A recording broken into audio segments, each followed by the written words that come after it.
आम लोगों की ये शंका रहती है कि जो धर्म कर्म कर रहे हैं उनके ऊपर तो विपत्तियां ज़्यादा आ रही हैं, और जिनकी धर्म को कोई चिंता नहीं वो लोग बड़े सुखी हैं। सामान्यतया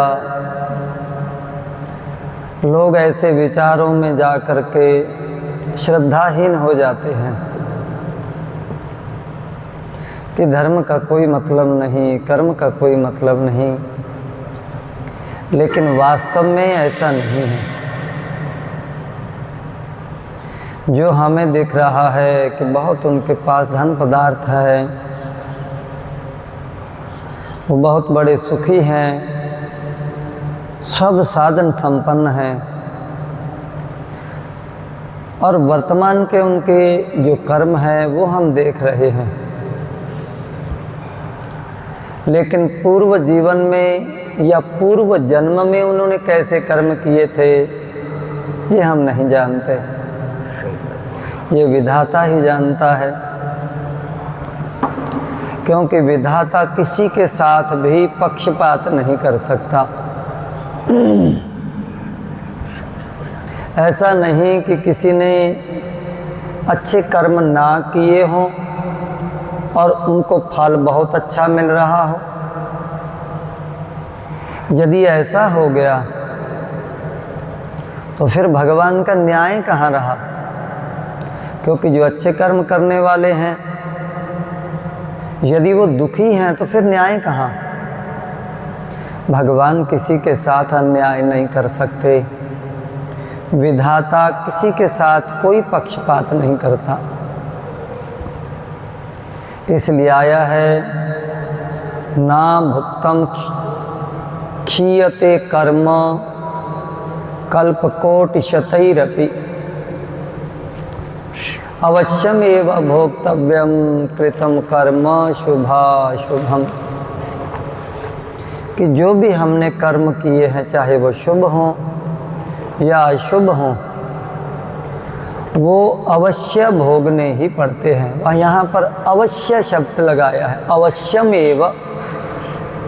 एव शब्द भी ही अर्थ में आता है कि अवश्य ही भोगना पड़ता है, इसमें कोई समझौता नहीं, कोई पक्षपात नहीं। तो जिन्हें हम विचार करते हैं कि धन पदार्थ संसाधन इत्यादि बहुत हैं, उनके द्वारा पूर्व जन्म में या इस पूर्व जीवन में अच्छे कर्म किए गए होंगे, तभी उनको ये संसाधन मिले हैं। नहीं तो भगवान किसी के साथ कोई पक्षपात नहीं करते। और शास्त्र में बार बार ये आया है कि सुख संसाधनों में, पदार्थों में नहीं, सुख संतोष में है। जिस मनुष्य के पास, जिस भक्त के पास संतोष रूपी धन आ गया, अब उसकी कोई चाहना नहीं रहती। और जब कोई भी चाहना ना रहे, उसी अवस्था को कृतकृत्य कहा जाता है। कि उससे पूछा जाए कि अब और, वो कहीं नहीं, अब और ज़रूरत नहीं।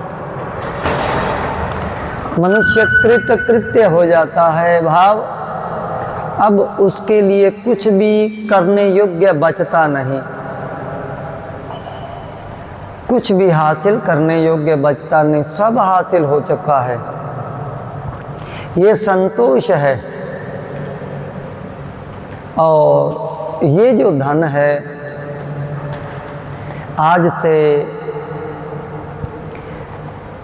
40-50 वर्ष पीछे अगर देखें तो हमारे बुजुर्गों के पास बहुत रहा करता था। इस धन से वो लोग धनी हुआ करते थे।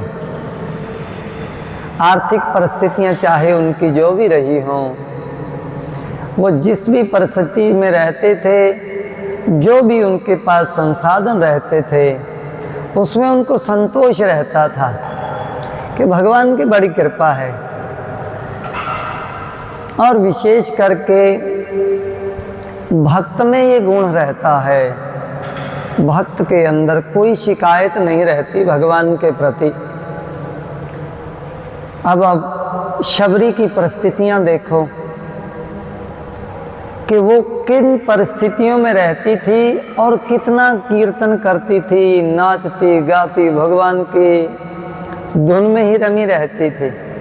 तो यदि संसाधनों की बात करें तो उनके पास कौन से संसाधन थे? उनके पास संतोष रूपी परम सुख था, परम धन था।